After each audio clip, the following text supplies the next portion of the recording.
Boa noite, pessoal. Livezinha extra para começar aqui. Os temas vão surgindo, a minha cabeça vai fervilhando e aí já tá difícil ficar esperando até terça-feira para falar. São muitas coisas para falar. Oi, Ciomara, tudo bom? E aí, a garganta começa a coçar, a mente, um monte de assunto. Eu tô achando mais fácil fazer as lives do que fazer os videozinhos, que aí precisa ser editado e colocar, acho que dá trabalho, tá? Bem, então eu vou começando pra gente ir aquecendo, porque eu acho sempre os 5 primeiros minutos são de aquecimento. Deixa eu só dar um up aqui. O que é quente? Não quer funcionar? Tá, calma aqui, 10-0 aqui pro ar-condicionado. Ok, ele não quer funcionar, gente. Daqui a pouco eu... Tá, acho que agora foi. Muito bem, então, eu tinha postado um vídeo no YouTube falando sobre... Eu não sei, um dos vídeos aí sobre diagnóstico tardio em adulto, né? E uma pessoa mandou o seguinte comentário. Qual era a vantagem de se ter um diagnóstico oficial na vida adulta? Se tinha alguma vantagem, qual era a minha opinião sobre isso, ou se era só mais uma luta que uma pessoa que já passou por tantas coisas, que venceram tantas batalhas na vida, teria que enfrentar, se teria alguma vantagem sobre isso. Só uma coisa, o som tá bom? Vocês estão me ouvindo direitinho? Porque eu tô sem fone aqui hoje e sem a base dele, então não sei se o som tá bom. Espero que sim. Não temos muitas opções. Ok. Beleza, obrigada. Então, aí, o que eu achei importante da gente considerar, né? Eu venho falando com algumas pessoas sobre isso, falo isso para os meus pacientes, a gente conversa sobre isso no sentido de vamos ver qual é a intenção por trás disso. Então, será que tem vantagem do diagnóstico tardio, um diagnóstico oficial, né? O que as pessoas estão procurando? Então, o que geralmente acontece, né? Geralmente, a mãe ou o pai receberam o diagnóstico dos filhos e aí começam a se perceber naquelas características, né, dos filhos, ou fazer um feedback, um retorno, né, uma retrospectiva da própria infância, e começa a se identificar naquilo também. E aí, quem já passou por isso sabe, né, a mente fica articulando e pensando num monte de coisinhas, informações e lembranças e tal. E aí, nós não somos treinados a nos validarmos, né? E aí a gente começa a duvidar de muita coisa, a gente não tem certeza de muita coisa. E aí começa uma busca frenética na internet por informação. Será que eu sou? Será que eu não sou? Aí a gente encontra uns questionários de triagem, alguns bons e utilizados em pesquisas, mas a maioria deles construídos, né, formatados antes da reformulação do DSM-5.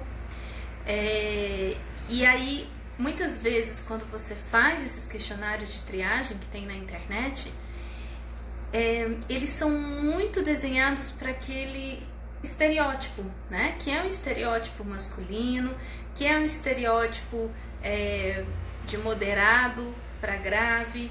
Então, quando você vai fazer ali, muitas vezes aquilo não te representa. E você fica muito em dúvida, né? Recentemente eu vi um artigo que saiu falando sobre a acessibilidade de questionários de triagem, quanto as pessoas estavam conseguindo. Sim, a diferença do diagnóstico para mulheres e adultas, né, é difícil por causa do estereótipo, exatamente.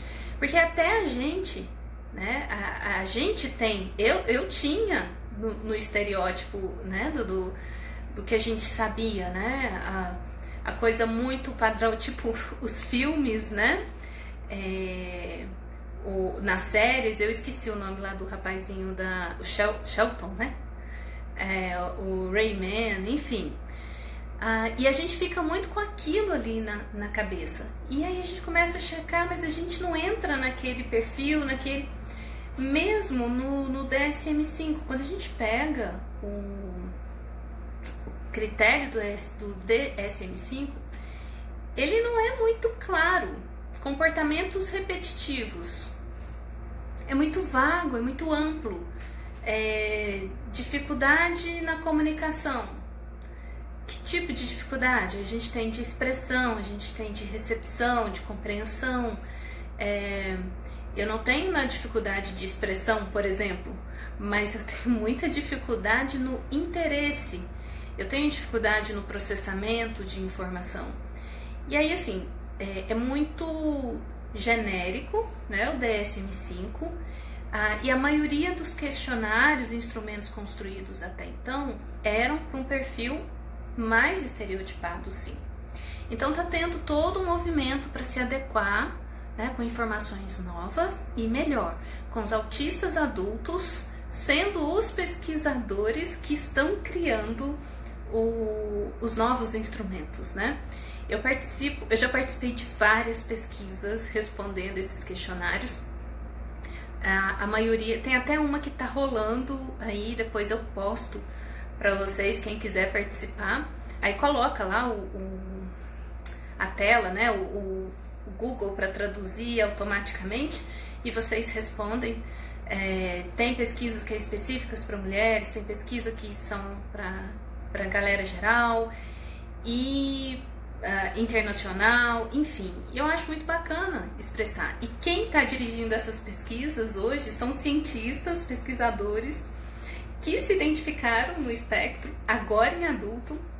Então eu sempre falo disso, né, que teve uma reportagem que eu li, em que a cientista, né, pesquisadora, ela falava: agora somos autistas pesquisando autistas, agora somos autistas descrevendo o comportamento do autista, e não pessoas que observam como é a nossa vivência e definem como é essa vivência. Não, somos nós mesmos nos expressando, né? Eu procurei ajuda porque meu comportamento no namoro não estava sendo normal para minha namorada, então comecei a pesquisar. Exatamente, e é sempre assim, né? Na vida adulta hoje a gente como chega mais informação pra gente, e tá todo mundo, uma hora você escuta alguém falando de autismo, uma hora você escuta. Então, eu já fiz muitas avaliações de adultos que se identificaram, assim, o meu amigo recebeu o diagnóstico do espectro, e aí conversando com ele, eu me identifiquei muito com essa situação, então vim verificar, né, vim checar isso, porque fez muito sentido para mim. Então hoje as informações vão chegando de forma mais fácil pra gente e a gente vai se observando nessa situação. E aí começa a saga da autoidentificação. Esse é um primeiro passo, né? E aí muitas pessoas que começam a se autoidentificar vão para os questionários, vão fazer... questionários novos estão surgindo, questionários com coisas bem interessantes do próprio autista, falando o que é a sua característica, como ele vivencia aquilo. Teve um artigo novo que saiu com uma proposta de um questionário, né, uma escala para perfil de camuflagem, para identificação do comportamento de camuflagem, bem interessante. Então, assim, tem muito material para a gente começar a trabalhar, traduzir para o Brasil, validar isso e para as pessoas terem acesso, né, a esse tipo de... Disseram que sou autista, mas não acredito muito, é uma saga mesmo. Já meio que estou rejeitando isso. Então, Thiago, e é isso, algumas pessoas vão falar isso pra... você é meio autista, né? Por quê? Porque algumas pessoas vão ter características do espectro, são personalidades limítrofes, do espectro de personalidades do ser humano, é claro que vão ter pessoas com características próximas. Então, também recebi um comentário de uma pessoa falando, olha, eu não sei se eu estou no espectro, eu me percebo, como o Thiago falou, a pessoa ela se percebe com algumas características, mas ela não se sente no espectro, né? Falta alguma coisa ali que não fecha critério.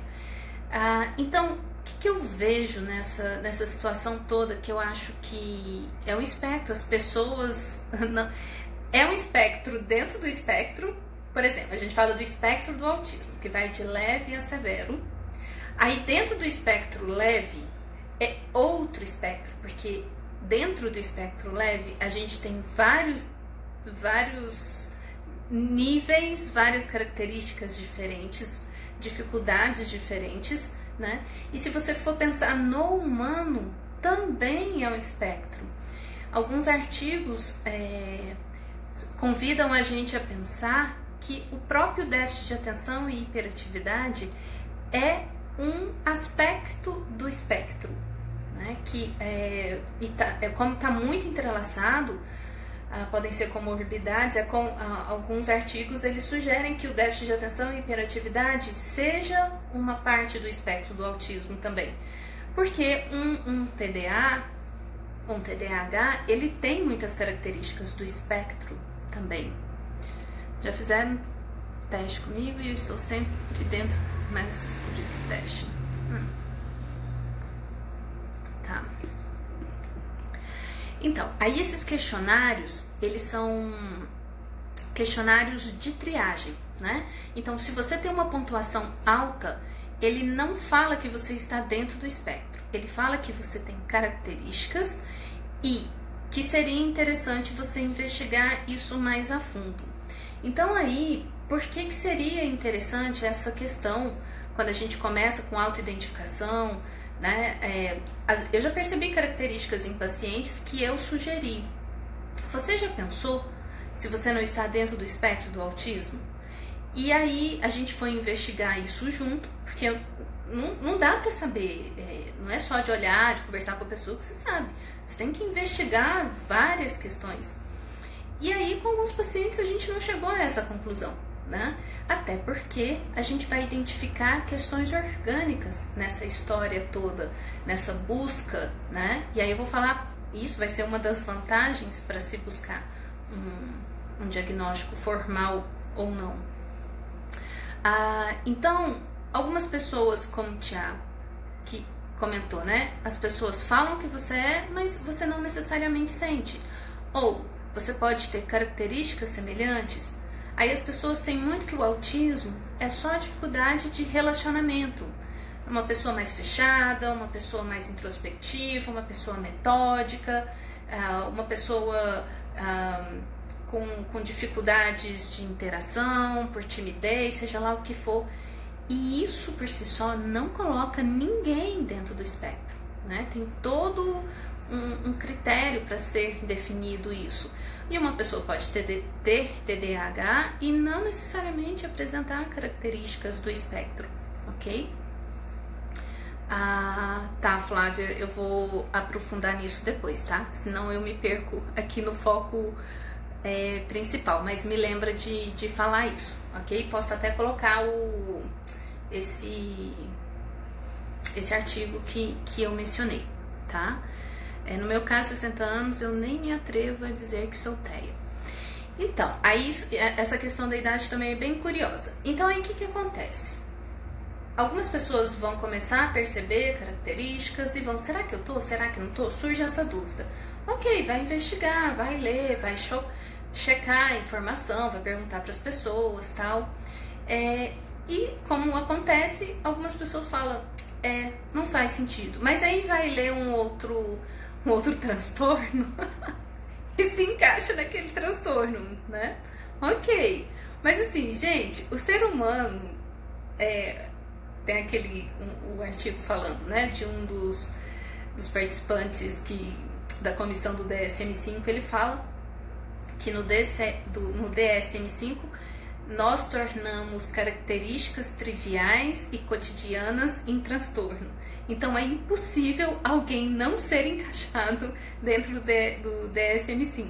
Nós estamos patologizando a condição humana. Bem, então tem que nascer em outro planeta, porque aqui, se você nascer aqui, né, você vai ter um CID, você vai ter um DSM-5, né? Talvez se a gente for lá para Andrômeda, a gente não tenha um CID ou coisa do tipo, né? Ah, essa pergunta também, vocês vão me lembrar, tá? Então, aí o que acontece? Você se auto-identificou em algumas questões, mas está em dúvida, não sabe se é ou se não é. Aí você começa uma jornada. Deixa eu ir verificar. Gente, assim, eu vou falar isso com todo o amor que tem no meu coração, toda a generosidade e compaixão. Mas a nossa medicina hoje, infelizmente, ela está falida. A medicina tradicional, né? Tem uma vertente muito interessante que é a medicina integrativa ou medicina integral, e nessa eu acredito, porque hoje muitas vezes uma pessoa começa a se identificar, ela chega no médico e ela já recebe não, imagina, nada a ver, né? Seja um clínico, seja o neurologista, seja o psiquiatra. Não fecha as possibilidades. Seja um psicólogo, né? Se o psicólogo está ouvindo aí, um psicopedagogo ou um TO, chegou alguém falando que está se identificando no espectro, acolhe essa pessoa e vamos investigar isso junto, né? Se disponibiliza para essa investigação, porque o profissional ele não é detentor da verdade, né? E ele precisa ter essa curiosidade para verificar por que essa pessoa tá falando isso.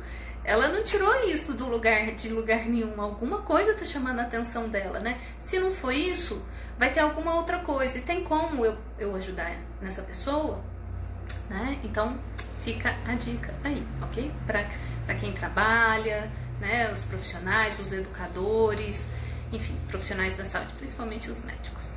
Ok. Só que aí, algumas pessoas vão se identificar no espectro bastante, e aquilo vai bastar para elas. E tá bom, e tá tudo certo, é aquilo ali, vida que segue. Isso provavelmente é uma pessoa muito funcional, que vai ter problemas e dificuldades não mais nem menos que pessoas com desenvolvimento típico, né? Como a pessoa que compartilhou, né, esse comentário, que falou, poxa, eu superei muitas coisas, né, com o olhar atento da minha mãe, com o olhar cuidadoso da minha mãe. A pessoa comentou que a mãe sempre se esforçou para ele aprender a socializar, né, que hoje é uma pessoa casada, tem filho, etc., e se identificou, e que a mãe sempre percebeu que era diferente, né, e a própria mãe suspeitou que era, isso lá nos anos 80, hein? E aí essa mãe, vendo a fragilidade em determinadas áreas do filho, ajudou essa criança a crescer e ser estimulada de uma forma que ele se tornou muito funcional, né? E aí, assim, ele precisa de um diagnóstico? É uma busca pessoal, gente. Um diagnóstico formal é uma busca pessoal. Muitas pessoas vão precisar de um diagnóstico formal porque elas vão precisar de validação, tá? Elas vão precisar, sim, mas Fabiola, não é só em Massachusetts,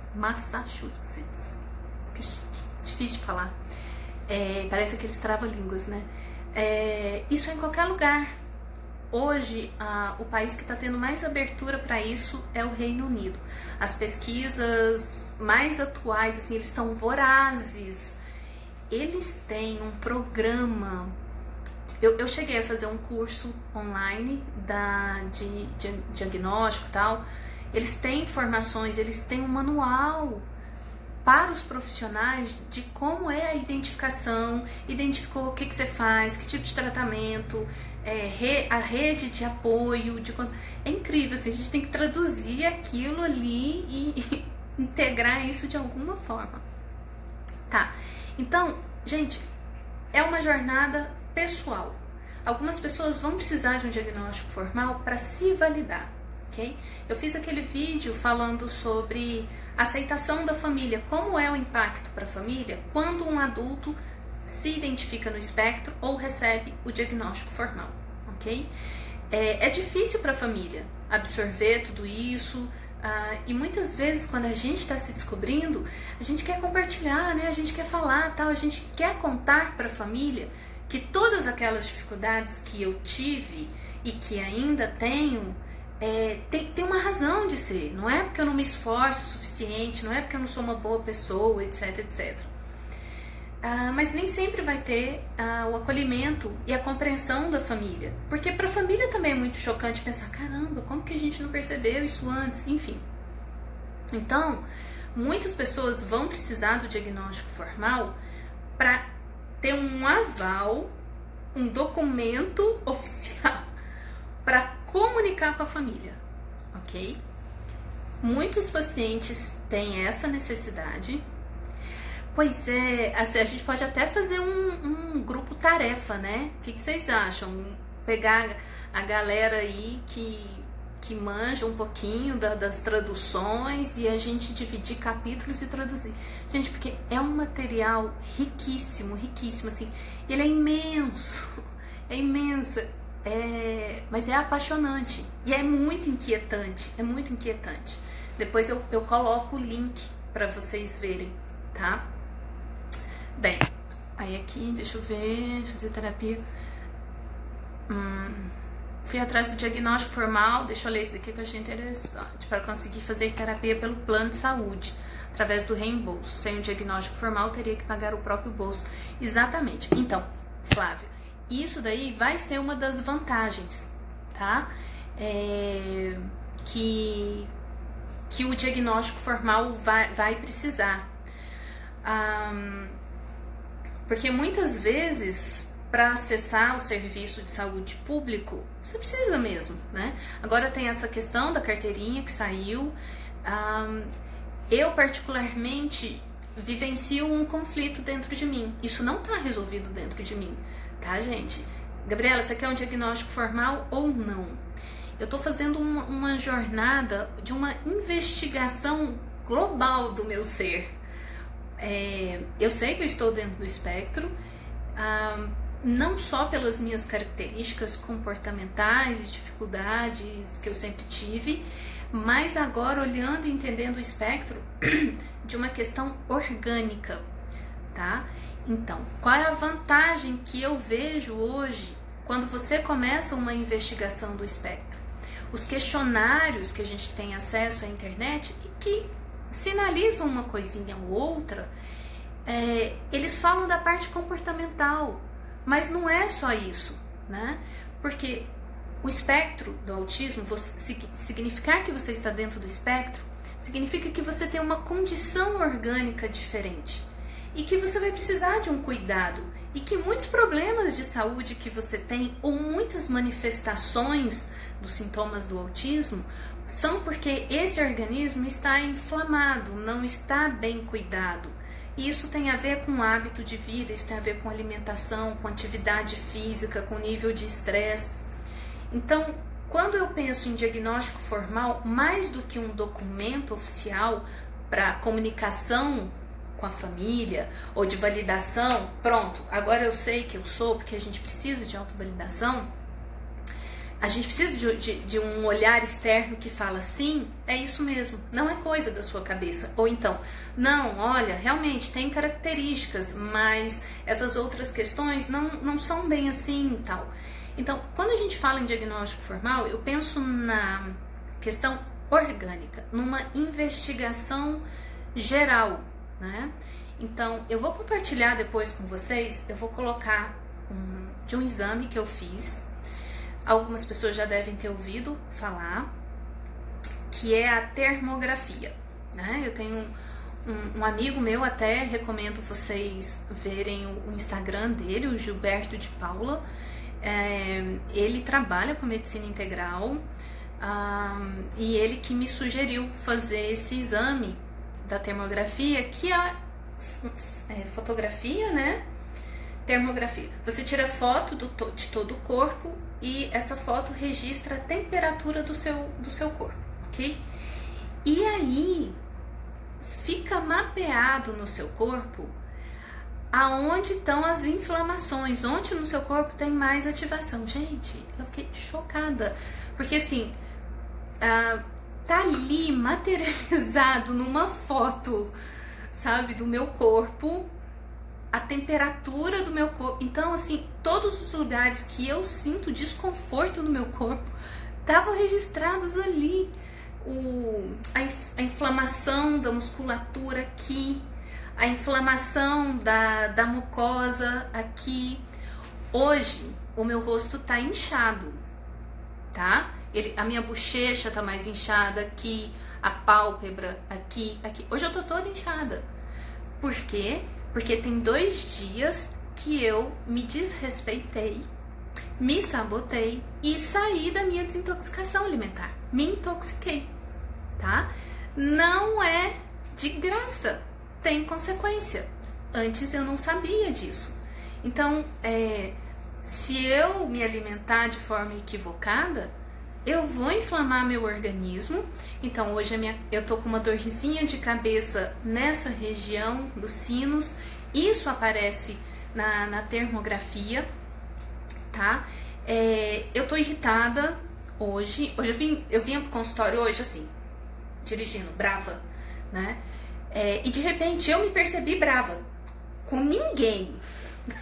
Eu tava bravo, meu ser estava bravo de existir. E eu falei assim, aí que eu me dei conta, eu falei, caramba, olha o meu estado de humor, né? Se alguém se atrever a se dirigir a mim, dirigir a palavra a mim, leva uma patada, né? E nesses momentos que eu procuro isolamento, porque eu não quero dar patada em ninguém. E aí, dirigindo, eu percebi e me dei conta. Eu falei, tá vendo? Não é inocente comer um pãozinho, uma bolachinha. Eu descobri que eu estou com sensibilidade ao ovo, ao queijo. Farinha nem se fala, né? Eu já comentei sobre isso. E, gente, eu tomei uma cervejinha ontem. Foi só uma solzinha, sabe? Não, antes de ontem também, né? Uma antes de ontem e uma ontem. É porque eu ganhei uma geladeira nova, de casa nova. E tinha lá a partezinha pra gelar mais rápido a cerveja. E eu nem sou de tanta cerveja, eu sou mais do vinho. E aí eu queria testar, a gente queria testar. Né? Ó, tudo inchadinho e irritada. Enfim. Tá. Pois é, aí vão muitos comentários, eu não consigo acompanhar os comentários, gente. Eu adoraria ler todos e comentar um por um. Aqui em Belém tem uma nutricionista que fazia, vou procurar pra... Gente, isso é base do acompanhamento do... Eu morava em Belém, olha só, tem 4 meses que eu saí daí. Pois é, eu vou procurar cerveja sem glúten, então, né? Por isso que eu fico mais no vinho. O vinho é meu parça, só que também não é sem consequência, porque o álcool é inflamatório, tá? Se você beber, ainda que você tenha a sensação de que você tá relaxado, que você vai dormir melhor, pesado, não vai. O seu cérebro vai levar uns 3, 4 dias, 3 dias, sei lá, pra se recuperar disso, tá? Então, assim... quando a gente pensa, eu quero ou não quero um diagnóstico formal, qual é a sua intenção? O que te move? É validação pessoal? Mas talvez você não queira oficializar com um documento de um médico, mas investigar se você está no espectro ou não é só para falar, eu sou uma pessoa difícil, eu sou isolado, ou eu tenho uma característica assim, assim, assado. Não, mas é para cuidar da sua saúde, porque o nível de estresse é elevadíssimo. Então, as comorbidades disso, as consequências disso, são as doencinhas chatas do dia a dia, infecção, inflamaçãozinha de tudo, rinite, sinusite, como é que chama? As artrites da vida também, as enxaquecas, as gastrites, tudo isso, intestino irritado. Então a gente acaba tendo um organismo mais sensível. E muitos vamos chamar de manifestações, e muitas das nossas manifestações comportamentais relacionadas, caracterizadas no autismo, vão ser fruto desse organismo inflamado, em especial o cérebro. Gente, nós estamos no consultório. Ai, olha quem tá aqui. Eu sempre falo que eu vou mostrar, né? Então, o cérebro só não tem o pink aqui. Gente, apresento pra vocês o cérebro. Galera, isso daqui fica aqui dentro da nossa cabeça, tá? A gente esquece que a gente tem um órgão na cabeça, que esse órgão é o cérebro e que ele adoece como qualquer outro órgão, tá? Então, se você não se alimentar direito, comer muita gordura, não sei o que, nas horas erradas, você ataca seu estômago, você vai ter uma gastrite. Algumas pessoas têm mais predisposição, né? O cérebro é um órgão que adoece como qualquer outro, tá? E o nosso estilo de vida, a nossa cultura, que a gente cresceu para ela, que a gente foi educado para ela, uma educação massificante, do nível de estresse, porque você tem que ser bem sucedido, e bem sucedido significa ter um bom emprego, ganhar muito, ser lindo, ser youtuber, etc. Sei lá o que. O nível de estresse que a gente vivencia é muito grande, e cada vez mais cedo o nível de estresse de crianças hoje é comparável a grandes cargos executivos, tá? Estresse na infância, o estresse ele atrapalha o desenvolvimento cerebral, ok? Estamos falando de criança típica, tá? Imagina as crianças do espectro, principalmente atrapalha essa parte frontal aqui, ok? Então, pré-frontal imaturo, a gente vai ter déficit de atenção criado, tá? Cada vez mais a gente vai ter crianças com déficit de atenção e hiperatividade. A gente vai ter disfunções executivas importantíssimas, que vai resultar depois em adultos com desregulação emocional, ok? E cada vez, se você não consegue regular suas emoções, você é cada vez mais estressado, tá? O cérebro, e olha só, ele abre e ele desmonta, e ele, vocês escutam o barulhinho, ó? Não sei se não dá pra escutar barulho. Ele é de borracha, ele é cremoso. Eu já falei sobre a cremosidade pra mim, né? Adoro. Enfim. Aqui a gente tem, então, o cérebro que a gente chama de cérebro emocional ou sistema límbico. Então, as informações pensantes, processamento, né, de raciocínio, de linguagem, de emoções, tal, vem tudo pra cá, pro pré-frontal, pra essas voltinhas aqui, ok? Olha eu dando aula pra vocês, ó, o hiperfoco. Enfim, não vou morder. Não vou morder, só vou apertar, mas que dá vontade dá. Ok, mas eu acho que todo mundo tem que conhecer o cérebro e como o cérebro funciona, ok? Porque quando a gente conhece um sistema, a gente usa ele melhor. Essa parte aqui é o sistema límbico, ou sistema emocional. Então, essa parte, que é o pré-frontal, que é de funções executivas, que é responsável por planejamento, execução, organização, regulação emocional, motivação, resolução de problema, tá? Se essa parte é imatura, chega informações pro cérebro, se eu interpreto informações erradas ou não sei organizar essas ideias, vão chegar informações para o sistema emocional de forma distorcida, ok? E quando do sistema emocional, do sistema límbico, vai para o sistema que a gente chama mais primitivo, ou cérebro reptiliano. E é reptiliano porque a gente divide isso com os nossos coleguinhas répteis, né? E animaizinhos diversos. E é nessa região aqui que a gente controla frequência cardíaca, respiração, né? A parte bem primitiva do nosso cérebro, ok? E aí é assim, passa um pensamento na sua cabeça, eu não vou dar conta. Aí chega essa informação, bom, se eu não vou dar conta, significa que eu estou em perigo. Avisa para a amígdala, esse negocinho aqui, ó. Eu acho que é essa daqui que é a amígdala mesmo. Avisa para a amígdala que a gente está em risco. A amígdala entra em loucura, ela fica desequilibrada e ela fala, gente, então luta ou foge, sei lá, faz alguma coisa, né? E aí, desse sistema emocional aqui, que a amígdala faz parte, manda informação pra esse cara. Dispara o coração aí, acelera, porque a gente tem que vazar. E aí, o que acontece? Não tem... Você vai correr pra onde? Você tá em casa assistindo filme e passa um pensamento na sua cabeça, né?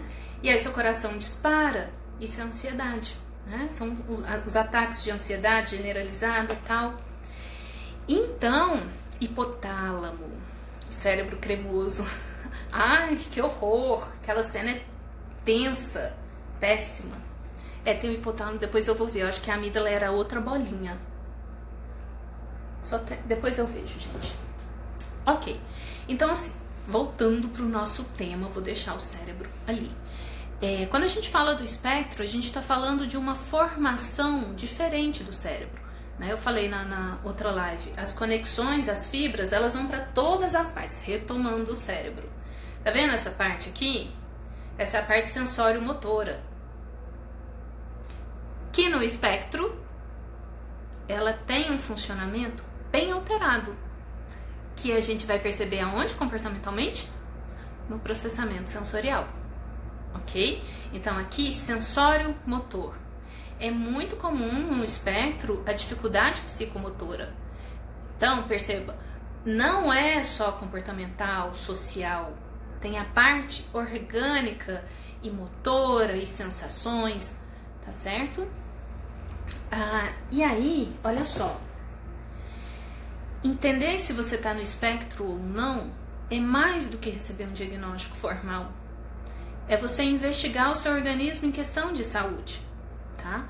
Por que que isso vai ser importante? Aí entrou a galera aí que perguntou sobre a questão da idade, né? Se é importante ou não. É importante você buscar, investigar um diagnóstico diferencial, porque normalmente, mesmo você não sendo do espectro, quando você vai envelhecendo, o seu padrão cerebral vai modificando, até pelo nível de estresse que a gente vive, de hábitos, etc. A gente adoece o nosso cérebro.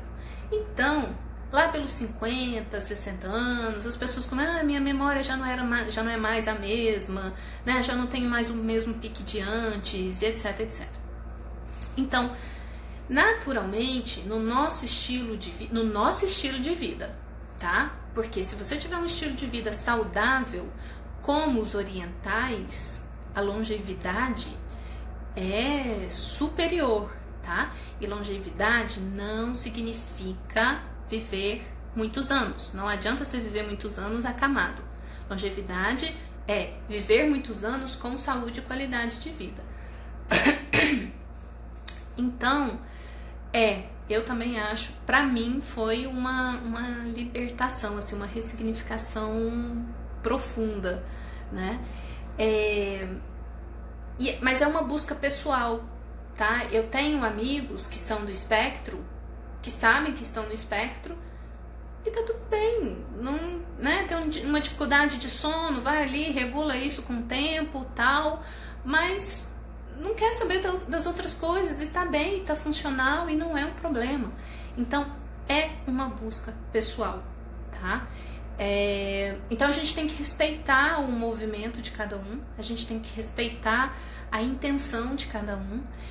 Com o paciente, eu vou trabalhar com ele, eu vou investigar qual é a intenção que está por trás para ele procurar aquele diagnóstico, né? Você quer só se auto-identificar? Você quer uma validação?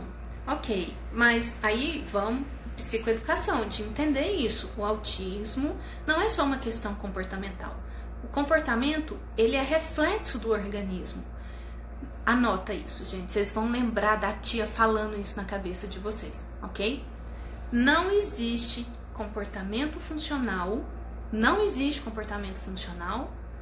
se o organismo está inflamado, se o organismo não está saudável, tá? Isso para as crianças é importantíssimo porque são cérebros em desenvolvimento. Quanto mais essa criança é trabalhada por um estado orgânico saudável, mais o desenvolvimento desse cérebro vai ser potencializado. E aí a gente vai ter um adolescente mais saudável, a gente vai ter um adulto mais funcional, né? E aí tem tem muitos sintomas e muitas dessas coisas, gente, tem a ver com os nossos hábitos de vida, tá?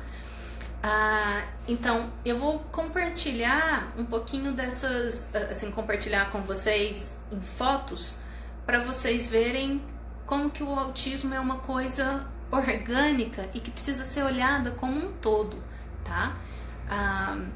Quais ferramentas que a gente tem para isso? Então, a termografia me ajudou a perceber, a materializar para mim a inflamação do meu organismo, do meu sistema digestivo, o estômago lá todo vermelho, todo ativado, aquecido, né? Só a cor vermelha mostra a inflamação, a ativação, né? O estômago, o intestino e o fígado, vermelhaço, assim, ó, direitinho. Você vê a forma do órgão, a inflamação aqui da musculatura, a tensão, né? Que fica crônica.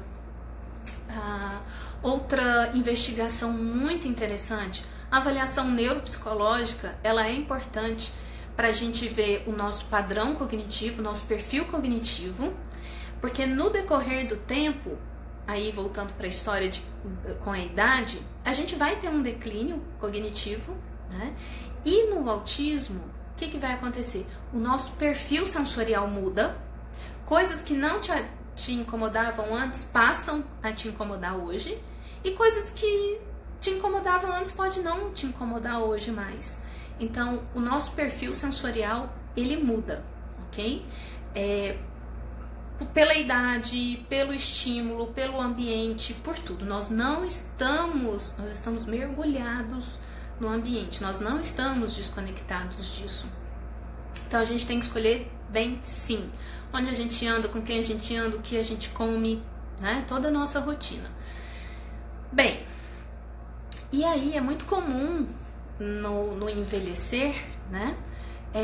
Muitas pessoas que não se identificaram, nem têm ideia que podem ou não estar no espectro, podem chegar nos consultórios psiquiátricos, principalmente nos consultórios neurológicos, com suspeita de um declínio cognitivo importante, com suspeita de um início demencial, um déficit cognitivo leve, que é o princípio de muitas das demências, né? Adultos jovens, né? A gente tem a demência frontotemporal, ela tem um início em adultos jovens, jovens adultos de 50 e poucos anos, ok? De 49, né? Eu acompanhei 2 casos, me chegou 2 casos muito parecidos com suspeita de demência frontotemporal. Um de fato era, e o outro, olha só, ele era do espectro, tá? Os testes cognitivos dele davam algumas questões alteradas, importantes, que parecia a demência, tá? Início de demência, mas quando você checava com todo o histórico dele de vida, e melhor e pior não, melhor para ele, claro, né? Se fosse a demência, aquilo seria uma progressão. A princípio, suspeitou de um início de um Alzheimer precoce, e se assim fosse, seria muito agressivo e ele ia piorar muito rápido, né? Mas o tempo foi passando e isso não foi acontecendo. E o outro que começou a avaliação na mesma época e que recebeu sim o diagnóstico frontotemporal, ele desenvolveu muito rápido. As funções cognitivas dele, as funções executivas dele foi ladeira abaixo, tá? Então assim, Quando você vai verificar, a gente foi estudando, e a gente chegou no espectro do autismo. E ele falou, mas eu sempre suspeitei.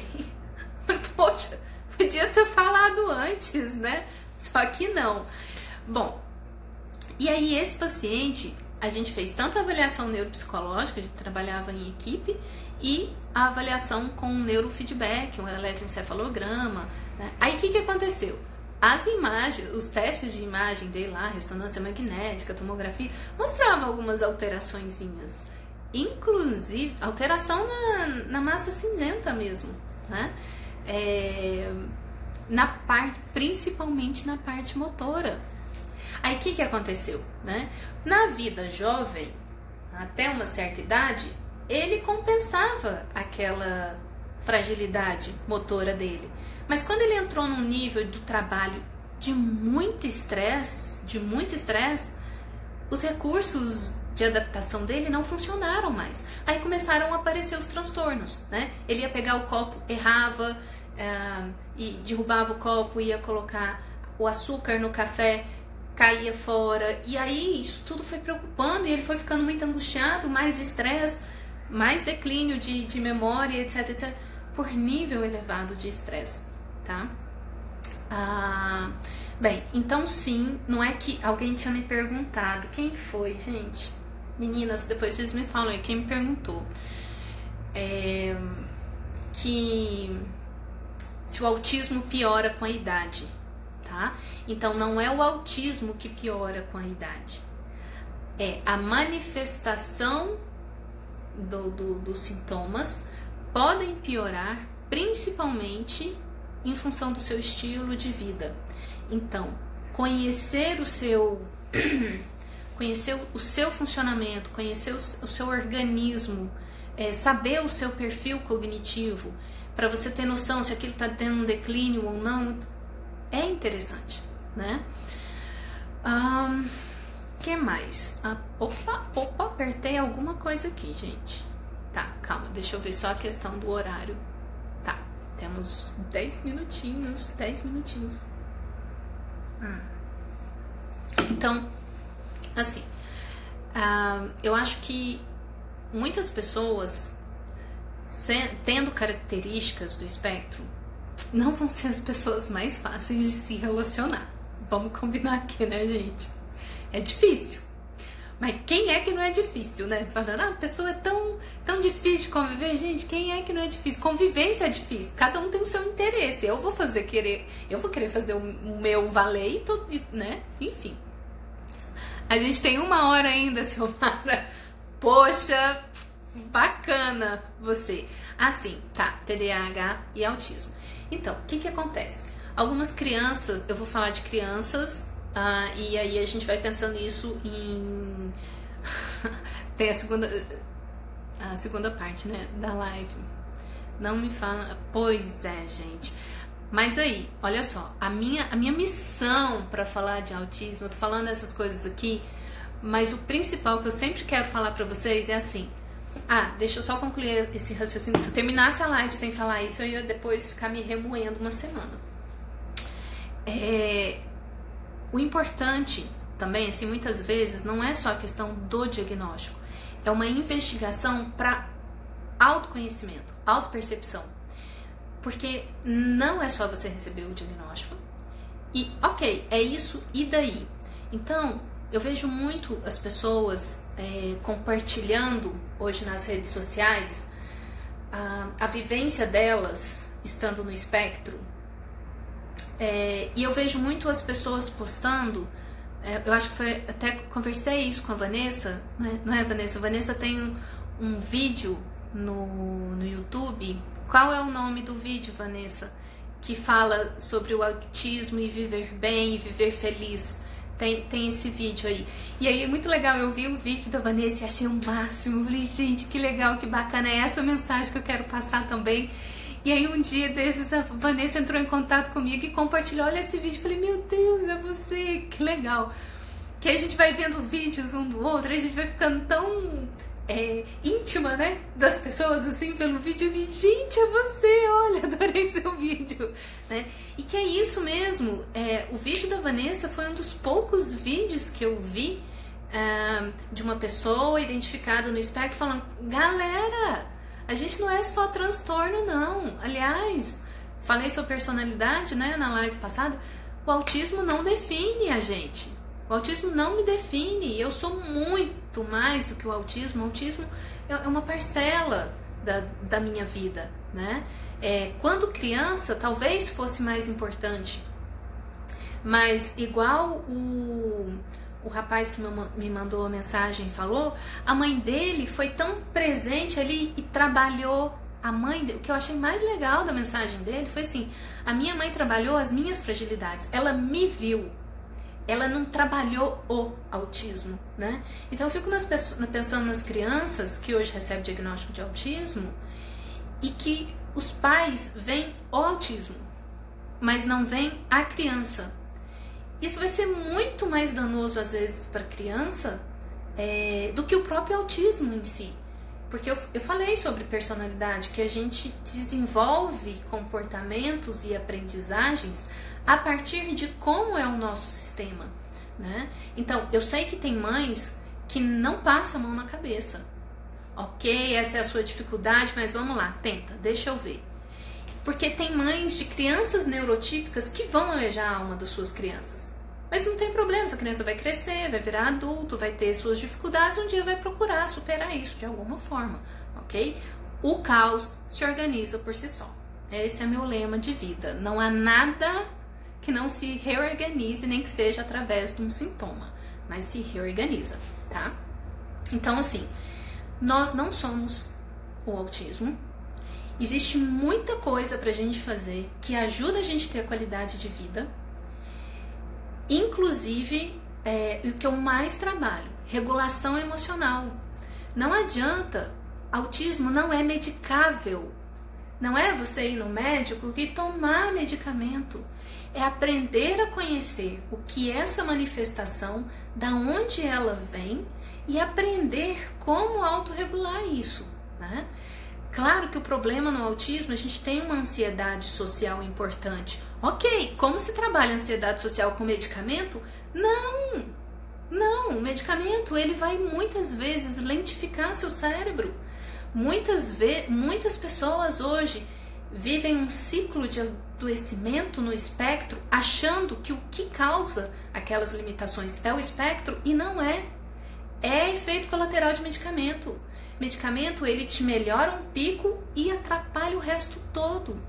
Então as pessoas precisam começar a se atentar para isso. Não se medica autismo, tá?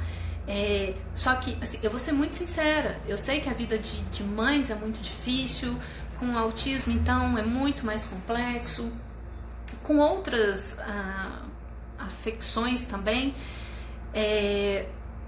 mas pro profissional é frustrante. Quem tem profissional aí, alguns vão se identificar com isso.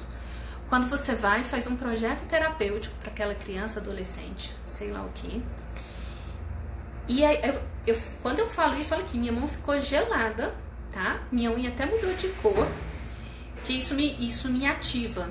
Você promove um projeto terapêutico e fala para a mãe, olha, você precisa organizar a rotina do seu filho nisso, cuidar da alimentação. Claro que isso vai dar muito trabalho, ok? E aí eu estava participando de um grupo de mães de uma determinada de um determinado transtorno, né? Era um grupo nacional, tal. E uma colega foi orientar as mães desse grupo e mandou, né? Mães, não é só medicamento. Ensinem os seus filhos, vão aprender regulação emocional, vão aprender isso. Ensinem seus filhos a meditar, a fazer mindfulness, né? Exercício de mindfulness, atividade física, etc. Eu posso até printar só a partezinha que ela mandou para esse grupo.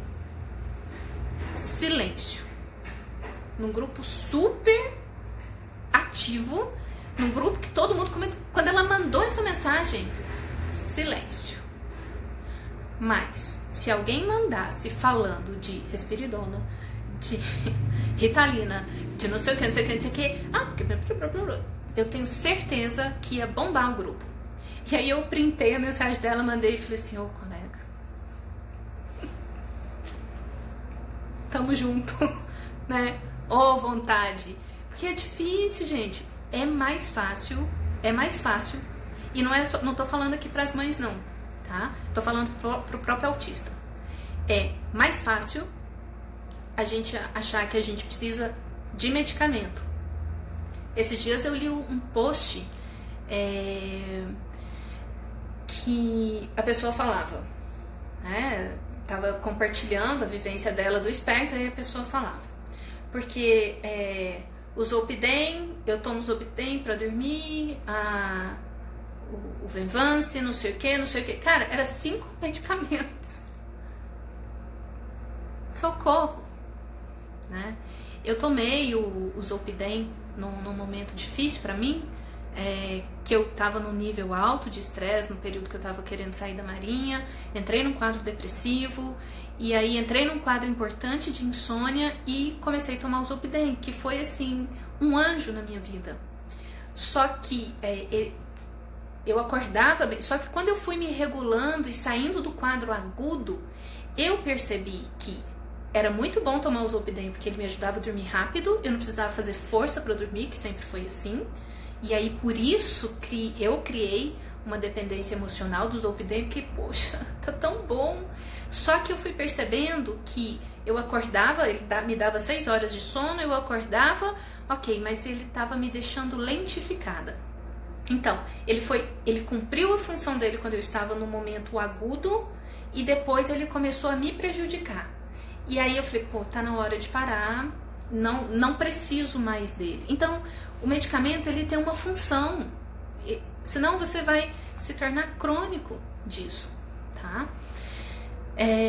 Fica na... Ai, gente, eu já fugi completamente, né, do tema. Tá, então, é porque eu tinha que falar isso. Então, Thiago, olha só. Tem hoje todo o tratamento para isso, tá? Então, hoje a medicina ela tá trabalhando muito, só que ela não é a maconha em si, ou a substância, ok? E ela tá trazendo muito benefício para muitos pacientes, tá? E muitos, olha, isso é interessante, porque assim, ai, tá vendo? Olha a disfunção, olha o desvio, TDAH, vou falar disso agora, tá? Tiago, eu vou dar uma pausa no assunto do cannabis e falar da Flavinha, porque eu tava devendo isso pra ela, ok? Então, o que acontece? Muitas vezes a criança com déficit de atenção e hiperatividade, na infância, vai aparecer muito com um nível de irritabilidade, tá? A criança fica muito irritada, ela não tem paciência, muitas vezes ela fica isolada. O TDAH gera comportamento de isolamento. A questão do autismo em questão de movimentos repetitivos, de balanço, de coisas assim. Então, a criança ela tem um comportamento que se diferencia dos coleguinhas. O ambiente vai reagir a essa criança e essa criança vai começar a ter uma autopercepção fragilizada. Ali vai começar a formar uma autoestima fragilizada e uma autoconfiança fragilizada. Autoestima porque com um retorno negativo do ambiente, professores, colegas e pais, porque muitas vezes é uma criança difícil mesmo, né? Essa criança ela vai crescer com a autopercepção dela fragilizada, a questão de o valor que eu tenho. Eu não sou querido, eu não sou amado, eu não sirvo, etc, etc. Então, isso é autoestima, o valor que eu percebo que eu tenho. E também vai crescer com uma autoconfiança prejudicada. Porque se ele tem um déficit de atenção e hiperatividade, ele vai ter algumas dificuldades de aprendizagem e ele vai perceber que os coleguinhas conseguem fazer e ele não consegue. Então isso fere a autoconfiança dele. Eu não confio em mim que eu dou conta. E essas duas coisas vão se fundir, né? Então, uma criança com autoestima fragilizada e com baixa autoconfiança, ela pode ter comportamentos diferentes. 25 segundos. eu vou voltar, tá bom? Eu nem vou esperar terminar aqui, eu vou encerrar e já volto e a gente continua, pra não perder a linha de raciocínio, certo? Peraí, gente.